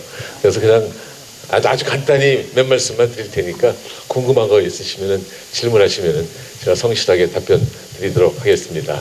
괜찮겠습니까? 네. 그리고 뒤늦게나마 우리 박 선생님 필라델피아 작년에 갔을 때 아주 용숭한 극진한 대접을 해주셔서 고맙다는 말씀을 뒤늦게 드립니다. 저는 지난번에 말씀드렸듯이 저희 아버지가 아주 일찍 돌아가셔서 당신은 국민학교죠. 국민학교 3학년 때 돌아가셔서 중3 때까지 7년 동안 점심 먹은 적은 없습니다. 물론 뭐 명절날하고 생일날하고 또 제삿날 이런 때는 점심도 먹고 쌀밥도 먹고 했지만 나머지는 점심은 안 먹고 식사는 거의 다 옥수수가루 아세요? 강냉이가루, 옥수수가루. 미국에서 보내온 옥수수가루 먹고 한 7년을 살았습니다. 그래서 저는 절대로 반미주의자가 될 수가 없어요. 미국에서 온 거 먹고 살았는데 어떻게 반미주의자가 되겠습니까? 그래갖고 중학교를 못 갈 뻔했는데 스코필드 박사가 넣어주셨던 말씀을 지난번에 드렸습니다만 저희 어머니가 아버지가 일찍 돌아가신 녀석이 아버지가 없는 녀석이 밖에 가서 행동 잘해야 된다고 하면서 가르치신 게 적어도 두 개인 것 같아요. 하나는 밥 먹을 때 밥상에서 손에 닿지 않는 음식은 먹지 않는 것이네. 무슨 말씀인지 아시죠? 사실 그때 우리 밥상에서 손에 닿지 않는 반찬은 없었어요. 근데 아마 나중에 잘 살 경우에 대비해서 그런지 손에 닿지 않는 음식 먹지 말라고 그러셨는데 그게 그냥 무슨 뜻이냐고 나중에 혼자서 생각을 해봤더니 그냥 분에 맞게 살라. 네 손 안에 들어오지 않는 거는 갖지도 말고 또 잘 못할 일은 하지 말라. 이런 식으로 가르치신 것 같고 그게 좋은 점도 있고 나쁜 점도 있어요.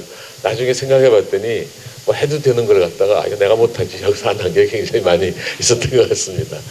두 번째는 혹시 잔치집에서 부르더라도 3번 이상 간곡하게 오라고 하지 않으면 가지 않는 것이네 이렇게 했어요. 이건 아마 나대며 살지 말라는 뜻이었는 것 같은데 제가 살면서 정말 정부로부터 관직 오퍼를 참 많이 받았습니다. 김영삼 대통령부터 시작하면 한 10개는 받았는데 잘 지켰는데 2009년에 이게 깨졌어 버렸어요.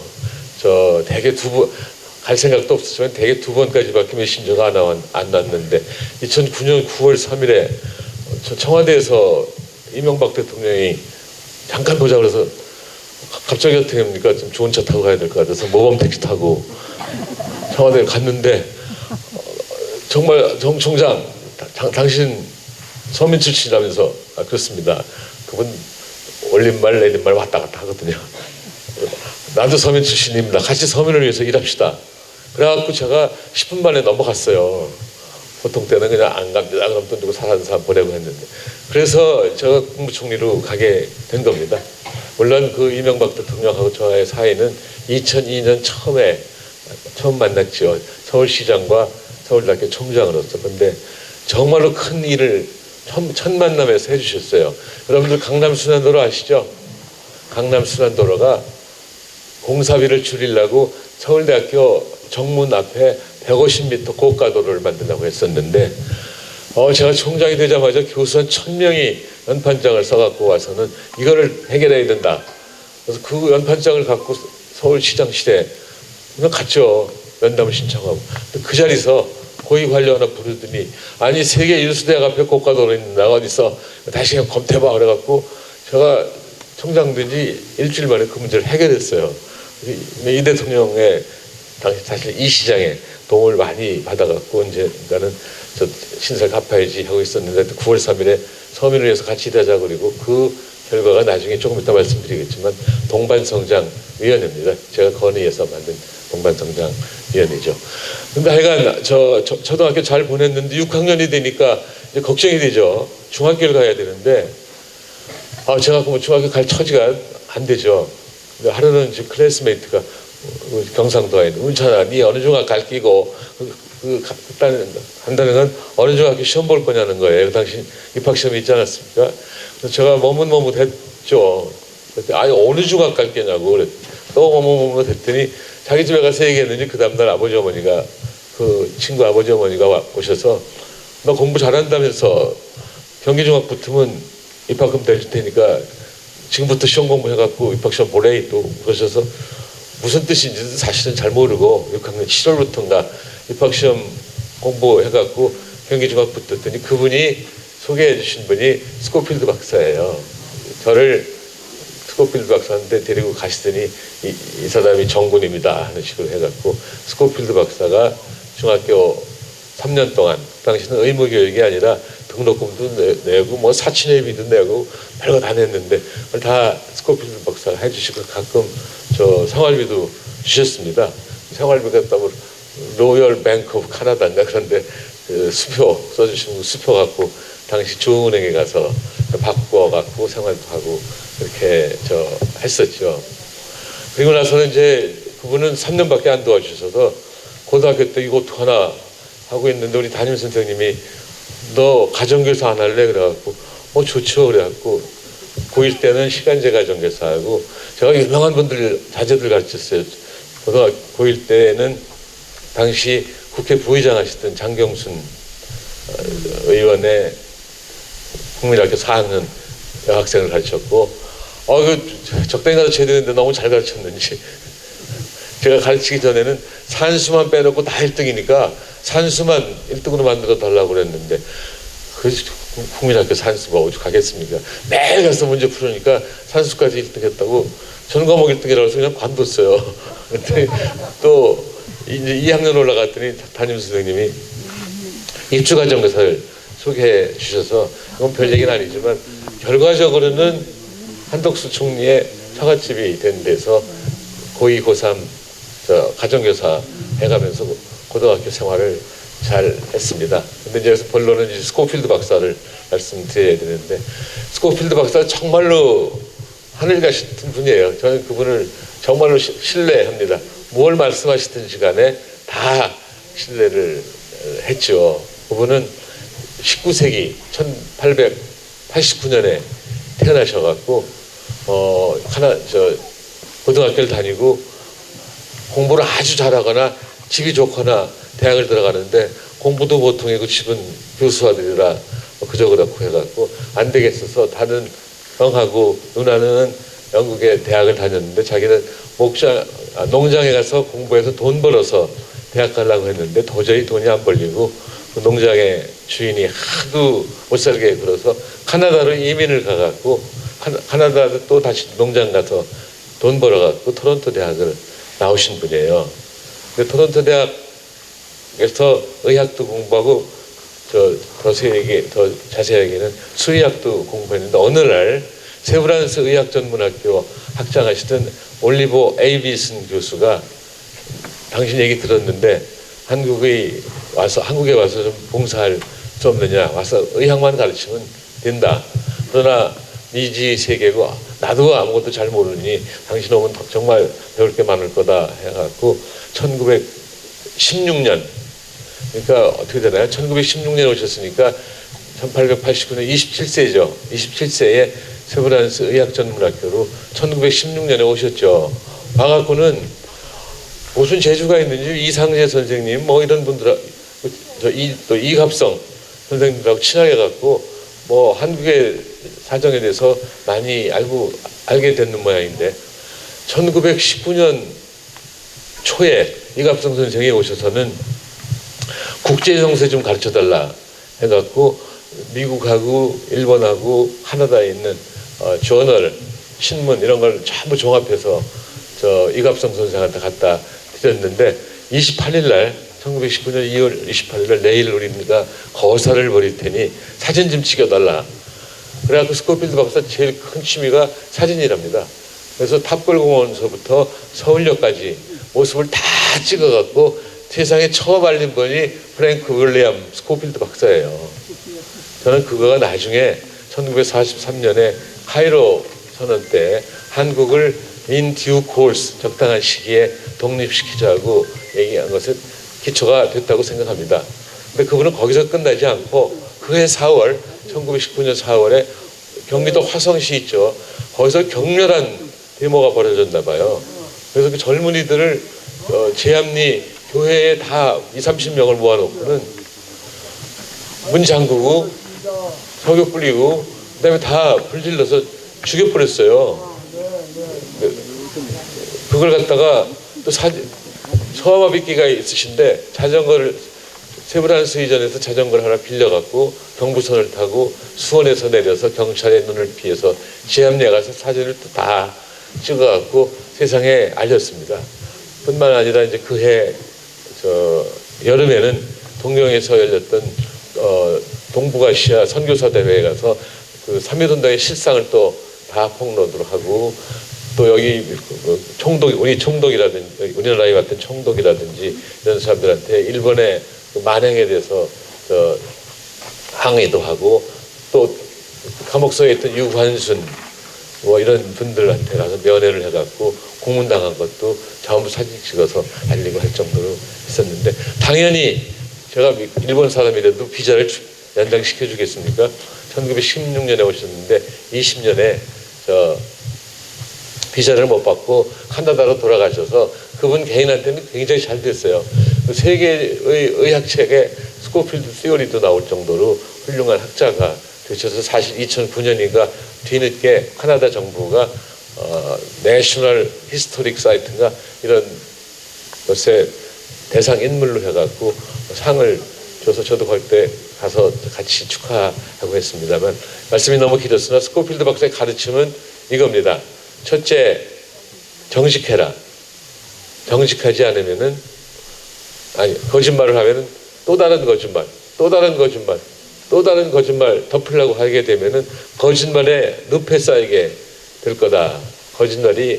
정직이 가장 경제적인 생활 방법이다. 정직하라. 이걸 전 국민한테 아주 강의를 하셨습니다. 그분이 하나대에서 성공하고 은퇴하고 1958년에 이승만 박사가 초청해서 오셨다가 70년에 돌아가셨는데 그동안에 또 참 많은 일을 했어요. 예를 들어 지금 말씀드린 정직해라 이런 거를 전 사회에서 가르치시기도 하고 또 뭐 어려운 사람들 도와줬는데 저도 그 수혜자 중에 하나죠. 그리고 신문에다가 글을 갖다가 화끈하게 쓰셨어요. 뭐 이승만 대통령도 가끔 비판하고 이승만 대통령 사역 일어나기 전까지 그다음 장면 박사도 좀 비판하고 박정희 대통령도 비판하고 그래서 한때는 저 정부 박정희 대통령 비판하니까 정부에서 스코필드 박사한테 강의 주지 말아라. 서울대학교 수의과대학 초빙 교수셨었거든요. 그렇게 정직도 정직하셨고요. 두 번째로는 어려운 사람, 특히 선한 어려운 사람들은 비둘기 이 자애로움으로 대하고 비둘기가 자애로운지 잘 모르겠으나 비둘기의 자애로움으로 대하고 강한 사람, 특히 의롭지 못한 강한 사람은 호랑이의 날카로움으로 대하라. 라고 정말 신문에 글을 많이 쓰셔서 그게 제가 2018 지금 2020 1980년대 후반부터 신문에 글을 쓰기 시작한 것이 스코필드 박사 그 정신에 따라서 사회 문제를 좀 다루려고 해서 신문에 글을 썼던 것이고요. 세 번째는 국력신장에 온 힘을 다해라. 국력신장. 국력신장이 안 되면 너희들 일본한테 또 먹힌다. 그런 식으로 하셨어요. 그래갖고 사실 그 세 가지 가르침이 저한테 굉장히 많은 영향을 미쳤고 대학 갈 때도 제가 아주 우여곡절 끝에 경제과로 가게 됐습니다. 사실은 1학년 때는 우리 사촌 형 보고 공부 뭐 해야 되죠? 그랬더니 너 빨리 월급 타서 엄마한테 어머니한테 갖다 드려야지. 근데 딴 데 가면 취직 안 돼. 공과대학 가야 돼. 공과대학 중에서 화공과가 제일 인기 있으니까 물리화학 수학 공부해갖고 나중에 화공과 나오고 화공과 들어가고 화공과 나와서 충주비료 들어가라 그래갖고 저는 고1 때부터 그냥 희망이 화공과하고 충주비료밖에 없었어요. 당시에 국영기업이 월급이 좋았고 그 중에 충주비료가 좋았던 모양입니다. 기억은 잘 안 나는데 그런데 이 에피소드입니다. 고3 올라갈 때 문과이과 정하라고 그러는데 480명 중에 350명이 문과 지망하니까 학교에서 큰일 났다고 이과 지망하니까 문과도 중요하다고 문과 가라고 캠페인을 벌였는데 누가 말을 듣나요? 각계격파를 했어요. 생밀 선생님이 우리 방에 오셔가지고 20명 앞에서 학교에 있는 나무 이름 써내라고 그랬는데 저는 서너 개 써냈고 어떤 애는 10개도 써냈대요. 저는 정말 일부러 적게 써낸 게 아닌데 선생님이 야 정은찬 너 반항하는 거야? 아닙니다. 왜 그러십니까? 그랬더니 너 교정에 있는 나무 이름을 4개밖에 몰라?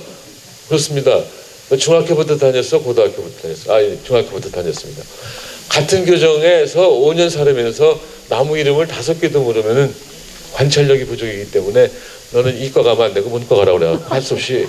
그 당시는 담임 선생님 말씀은 다 하늘이었습니다. 교장 선생님 훈하는 1, 2천 명이 들으니까 관심이 없지만 담임 선생님 말씀하는 건 다 듣지 않았습니까? 그래서 문과 가려고 그랬는데 집에 가서 어머니한테 이제 문과 갑니다. 그래서 얘 너무 잘 됐다. 중주비에 가서 뭐 하려고 그러니 문과 가서 고시패스하고 판검사 변호사 돼야지. 그래서 좋아하셨는데 제가 지금도 조금 어리버리한데 그때 진짜 어리버리했거든요. 난 법대 가야 되겠구나 그랬는데 한 달도 안 됐는데 김근태 선배가 도봉구 의원이었죠. 네. 김근태 선배가 지금 그때 선배입니다. 너 어디 갈 거야? 그래서 저 이과 이제 포기하고 문과 돼야 되는데 어머니가 법과 하라고 그러시는데 그랬더니 너 법대 안 맞는다. 왜 안 맞습니까? 그랬더니 가서 너 열심히 공부하면 고시는 패스하겠지. 그때 고시 1, 20명밖에 안 붙을 때입니다. 그래도 붙겠지. 그러나 판사 하려면은 한날 같은 판결을 내려야 되는데 너 우유부단하잖아. 안 된다. 검사 강압 수사를 가끔 해야 되는데 너 마음이 약하잖아. 변호사는요? 변호사는 의뢰인의 선호에 따라서 가끔 흙을 백이라 그러고 또 백을 흙이라고 그래야 되는데 너 거짓말 못하잖아. 스코필드 박사가 가르쳐서. 그럼 어떻게 하면 좋죠? 그랬더니 이제 지루하시죠? 괜찮으세요? 좋아요. 스코필드 박사한테 어디 가면 좋겠냐고 김근태 씨와 같이 갔어요. 그랬더니 딱 두 가지. 첫째 국력 신장에 직접적으로 도움이 되는 것을 가르쳐주는 학과일 것. 두 번째는 제가 1966학번입니다. 제 나이 좀 들었죠? 저도 이제 한국 나이로 80이에요. 그런데 이제 그때 66년이면 경제개발 5개년 계획이 62년부터 생겼기 때문에 성장이 상당히 됐어요. 그런데 스코필드 박사가 보시기에는 성장은 됐지만 소득 격차를 비롯한 각종 격차가 이렇게 늘어나는데 어떻게 한국 사람들은 부자가 가난한 사람들에 대한 배려나 관심 이렇게 없어서 참으로 안타깝다. 그러면서 너는 각종 격차를 줄일 수 있는 방안을 또 가르쳐주는 학과로 가라고 그래갖고 그냥 우여곡절 끝에 경제학과로 가게 됐습니다. 근데 사실 스코필드 박사한테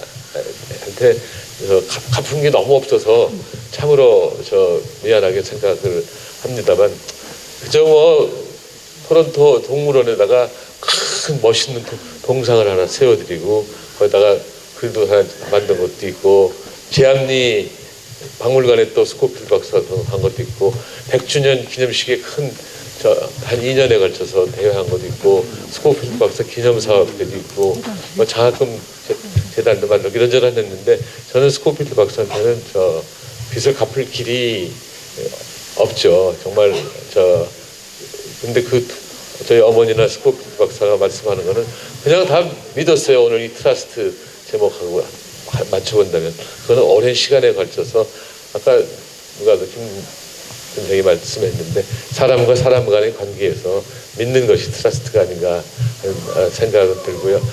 저한테 정말 큰 영향을 또 미친 분은 조순 선생님이세요. 조순 아시죠? 네, 서울시장도 하시고 별거 다 하셨죠. 나중에 대통령 나오시자고 사람들이 막 모여서 20-30명이 모인 데서 큰 어른이 나오셔서 큰 나라를 만들려고 그러셔서 제가 반대했습니다. 선생님은 거기 나가시면 안 됩니다. 내가 그랬더니 왜 그러냐고 그러셔서 누구나 선거에 나가면 떨어질 확률이 0% 이상인데 조순이라는 이름을 가진 분이 그런 데 나가시면 안 됩니다. 그래갖고 결국 안 나가셨어요. 그래서 저는 자격심에 그 후로 1년 동안 뵙지를 못했어요. 1년 후에 왜 안 오냐고 그러셔서 그때부터 다시 관계가 형성이 됐습니다만 제가 지금 생각하기에는 스코필드 박사하고 조순 선생님 말씀은 그냥 100% 다 믿어도 좋을 것 같은데 제가 대학 가서 정말로 재미가 없어 할 때 2학년 67년에 미국에서 유학을 마치고 교수하다가 오신 선생님이 저와 제 친구를 완전히 바꿔놨어요. 정말로. 우리도 미국 가면 조순 되겠지. 조순. 정말 건방진 얘기인데. 그래서 50명 중에 28명이 경제학 박사고 21명이 서울시내 교수였으면 대단하죠. 그 후로 한국 경제의 소위 제3세대가 형성이 되고 오늘날 한국 경제학계가 형성이 되지 않았나 하는 생각이 듭니다. 아이고. 같이 살아가는 그런 세상을 쉽게 말씀드리면 대기업도 살 게 아니라 중소기업도 살아야 돼요. 같이 힘을 모으면 많은 사람들이 혜택을 또 받잖아요. 그런 세상. 아나운서 출신으로 저와 함께 같은 동업자지만 KBS 출신입니다. 김기용 선생을 잠깐 마이크 앞에 맞이하겠습니다. 나오세요. 방송 생활 저도 꼭 43년을 했습니다. 그런데 이런 모임이라든가 단체 사회도 많이 보고 저도요. 박정희 대통령 시절에는 제가 청와대 기자들이 근접 경호도 하고 기자들도 청와대 출입기자였는데 저는 박정희 대통령이 행차하실 때 담당 중계방송을 담당자였었어요. 그래서 누구보다도 박정희 대통령 살아계실 적에 가장 근접해서 모셨었습니다. 이 얘기를 왜 드리느냐 하면은 저는 제 주머니에도 있습니다. 이승만 대통령의 배지와 박정희 대통령의 이 배지를 갖고 다닙니다. 그래서 간혹가다 그걸 차고 다닙니다. 오늘은 태극기를 달고 왔는데요. 아까 여러분들이 많이 말씀하셨습니다마는 우리나라에 정말 이승만 대통령, 박정희 대통령 두 분이 안 계셨다면 세계, 지금은 이제 6대 강국이라고 하는데 전 세계에서 4대 강국으로 꼽히고 있습니다. 제가 인터넷에 들어가 보니까요, 영국에서 휴가 때 어디 가고 싶으냐 그러면 한국을 가고 싶다고 합니다. 거기에 원인은 어디에 있느냐? BTS와 손흥민 둘이었었습니다. 전에는 박찬호 때문에 한국이, 박세리 때문에 한국이 세계적으로 알려졌는데 근년에 와서는 손흥민과 BTS 두 분 때문에, 그와 함께 또 우리나라의 삼성이라든가 LG라든가 이런 경제 발전. 근데 어떠하다가 신뢰, 이승만 대통령을 거짓으로 포장하는 그런 세대가 있지 않았습니까? 지금도 그렇습니다. 아까 누가 말씀 중에서 이승만 건국 대통령 기념관이 없는 것이 마음이 아파서 하시는 말씀으로 저는 받아들였고, 저도 같은 마음입니다. 아까 말씀하셨죠? 예, 그렇습니다. 그래서 나는 우리 이승만 건국 대통령 기념사업회에 문무일 사무총장 친구 겸 같은 존경하는 진짜 박식하고 훌륭하신 분 아닙니까? 친구지만 존경합니다.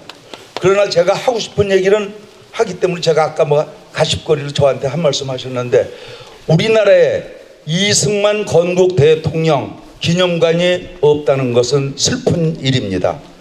조지 워싱턴이라든가 각 나라의 건국 대통령은 하늘같이 모십니다. 근데 우리는 어떻게 하다가 건국 대통령 기념사업회 우리 나이 들으신 몇몇 분, 그래서 이 자리에 계신 정운찬 총리님이라든가 고모님들 많이 여기 조 고모님도 계시지만은 이런 분들이 그래도 꾸준히 이 모임을 이끌어 주시고 중심 역할을 해 주시기 때문에 든든합니다. 오늘 도봉산장에서 이렇게 조촐한 모임을 갖습니다마는 늘 가슴 아픈 거, 저도 여기 몇 차례 왔습니다. 올 때마다 느끼는 것은 우리가 이런 모임이 미국이나 다른 나라 해외에서 마냥 초대 대통령, 건국 대통령의 어떤 기념 모임 이런 것이 거국적으로 이루어지면 얼마나 좋을까. 이 자리에서 저는 아주 친구들한테도 저는 아주 빨간색이 아주 짙다고 합니다. 저는 보수 중에 찐 보수입니다. 진 보수가 아니라 아주 찐 보수. 그런데 이제 선거가 6.3 선거가 지선이라고 그러죠. 지방선거, 뭐 지역선거. 그랬는데 내가 이런 말씀을 드리느냐 하면은 우리 이승만 건국 대통령 기념사업회에 함께하는 우리 회원 여러분들이 일당100 노릇을 해주시면 얼마나 좋을까. 이런 간절한 소망이 이 피부 속에 저는 갖고 있습니다. 그래서 조촐한 모임이지만은, 그리고 또 한 가지, 우리 문무일 사무총장이 온 정열을 쏟으면서 이 이승만 건국 대통령 기념사업회를 이끌어가지 않습니까? 여기 김유광 박사님도 계시고, 처음에 시작할 때 우남산학회 고인경 우리 이사장님도 계시고, 여기 계신 도 훌륭한 분들 많이 계시지만은 앞으로 이승만 건국 대통령 기념사업회 그리고 신뢰를 갖는 이 트러스트 포럼이 더욱더 발전해서 여기 오신 분들이 일당100 노릇을 일당100의 그 사명감을 갖고 이렇게 홍보도 해주시고 심혈을 기울여 주시면 얼마나 좋을까, 그런 생각을 문득 해봤습니다.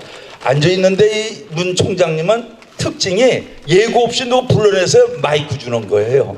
예, 감사합니다. 아주 훌륭합니다. 이 세상은 함께 살아가잖아요. 나보다 훌륭한 사람이 세고 셌어요. 나 아니면 안 된다는 사고방식은 버리고 사는 게 편합니다. 왜냐? 내가 안 해도 누가 해요, 다. 그러니까 어른들이 아이들한테 존경받지 못한 이유가 그때 그 시절은 그랬었는데 시작하면은 끝이 없잖아요. 그러니까 도망가요. 듣질 않아요. 그래서 저는 뭐 우리 동네에 있는, 요즘에 그 메뉴가 있는지 모르겠습니다만 꼰대 라떼를 시켜봤어요. 꼰대 라떼 먹어보니까 맛있어요. 아, 설탕, 우유, 조금 커피 삼합시켜가서 꼰대 라떼. 아, 옛날 다방 커피가 이런 거로구나. 백승재 씨 맞아요? 꼰대라떼 먹어봤어요, 백승재 씨? 먹어봤어요. 백승재 씨는 먹어봤을 거예요. 아주 매력적인 사나이가 저 뒤에서 떡을 먹고 있습니까 지금? 먹어야 살아요.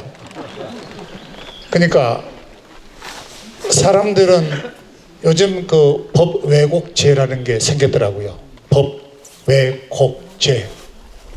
저게 무슨 얘기인가 나는 지금도 이해가 잘 안 돼요. 법을 왜곡한다? 라는 것은 조금 이해가 안 돼요.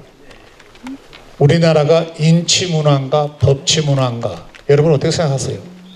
인치문화입니까? 법치문화입니까?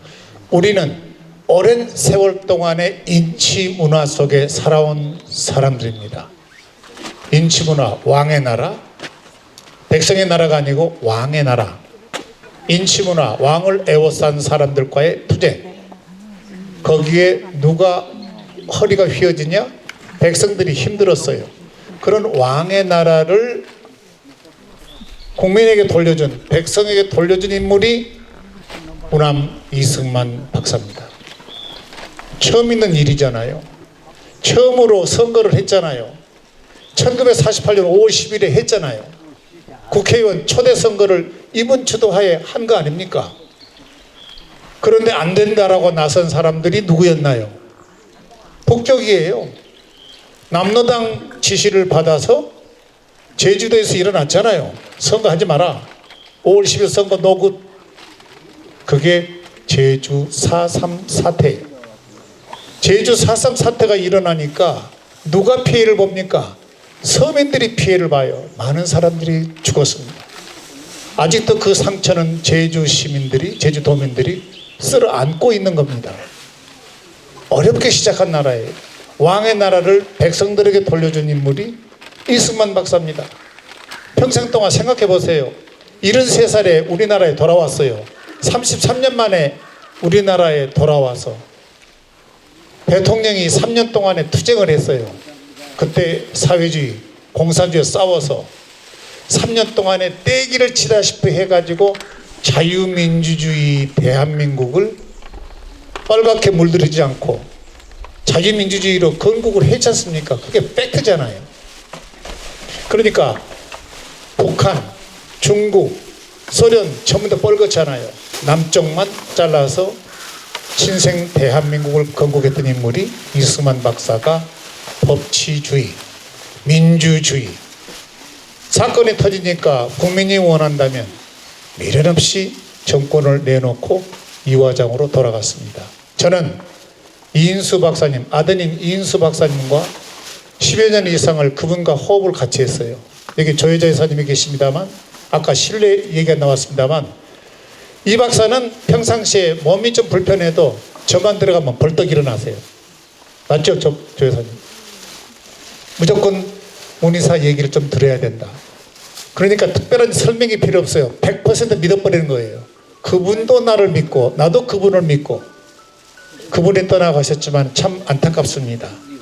이승만 대통령이 아들 이인수 박사한테 모든 후사를 맡겼어요. 60년 동안에 아버지 이승만을 위해서 조용히 학자로서 하시다가 3년 전에 세상을 떠났습니다.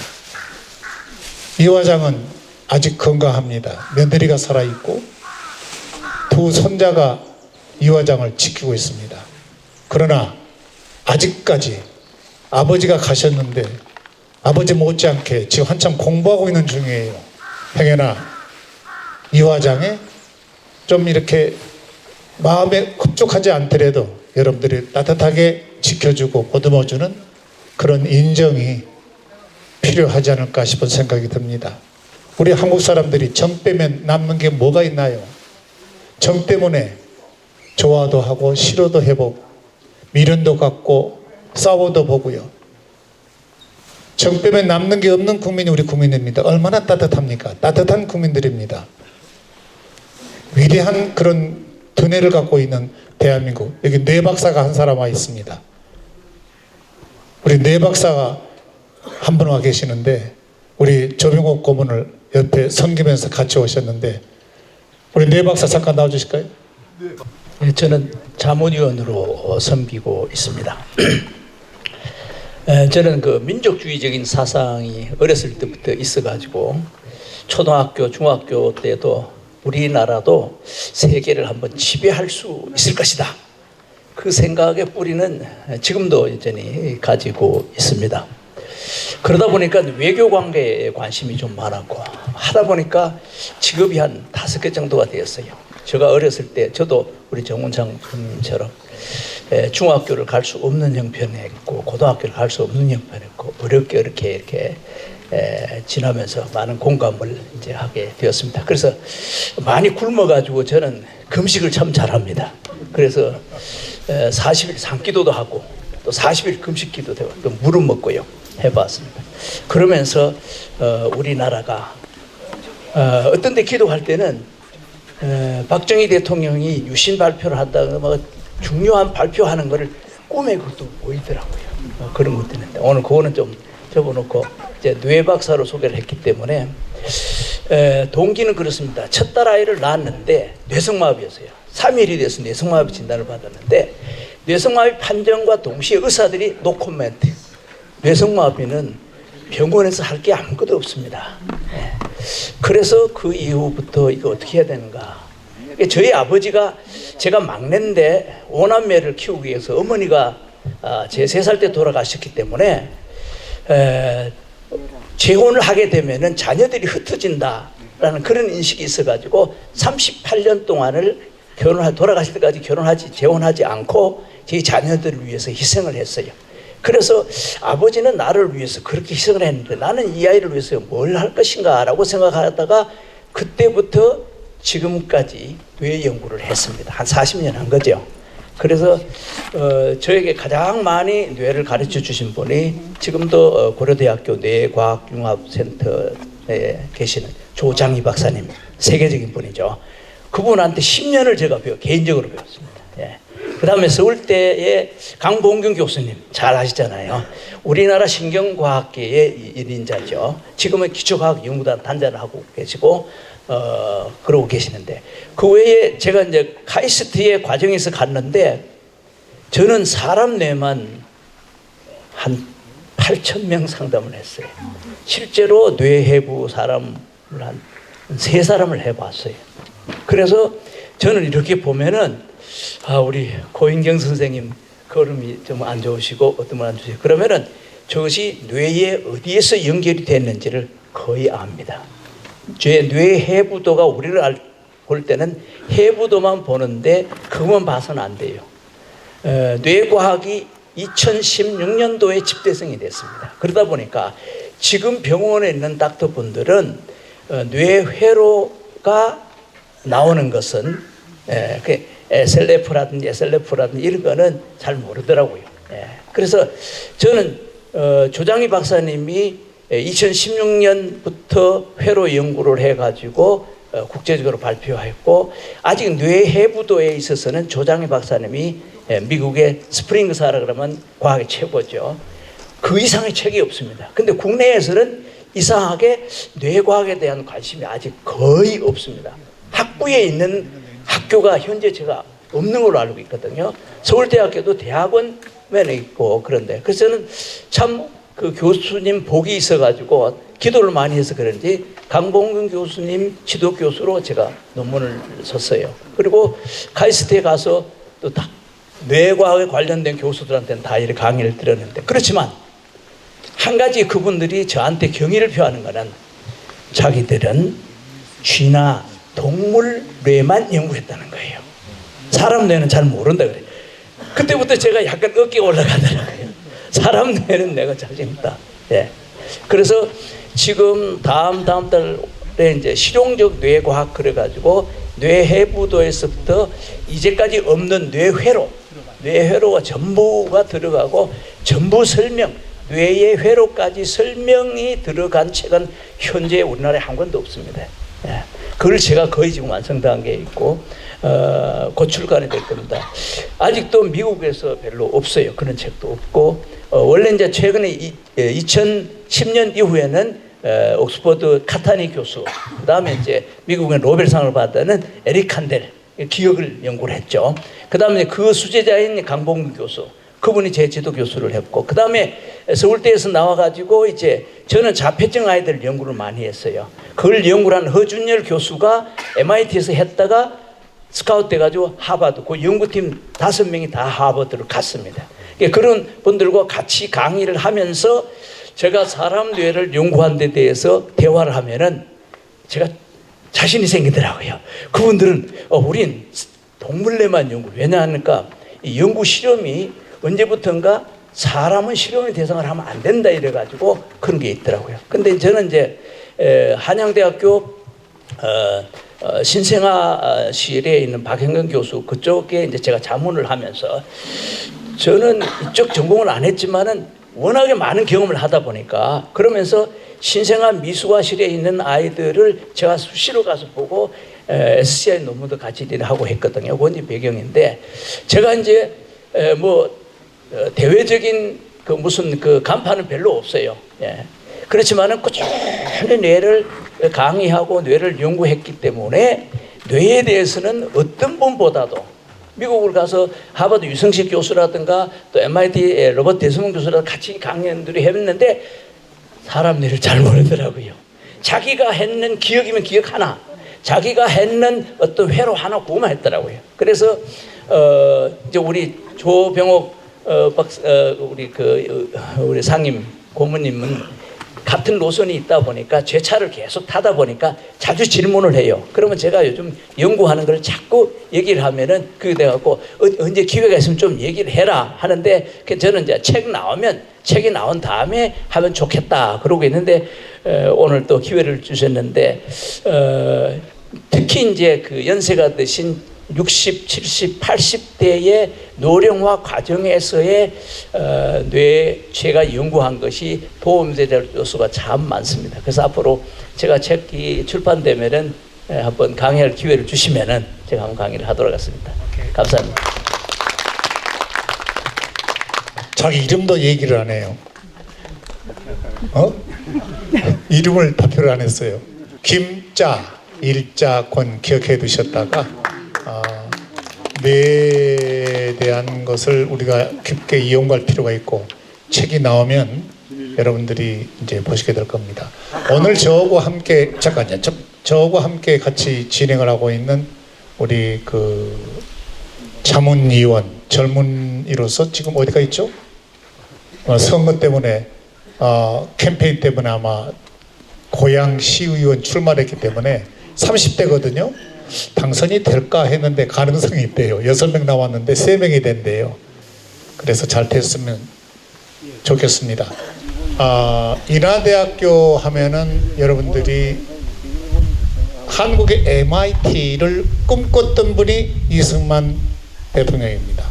하와이의 하자, 인천의 인자를 붙여서 인하대학이 된 겁니다. 거기 교수하신 분이 여기를 와 계십니다. 최영원 교수님 여기 와 계시는데 이번은 이화여대를 나오시고 연구를 많이 하시고 아주 담백하신 분입니다.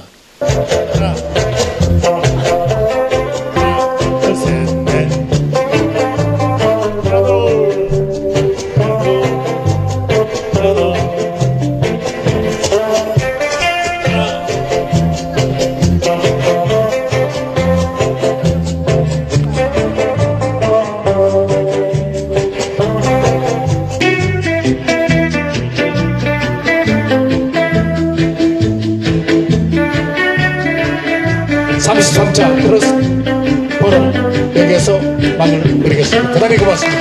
감사합니다. 수고를 하셨습니다.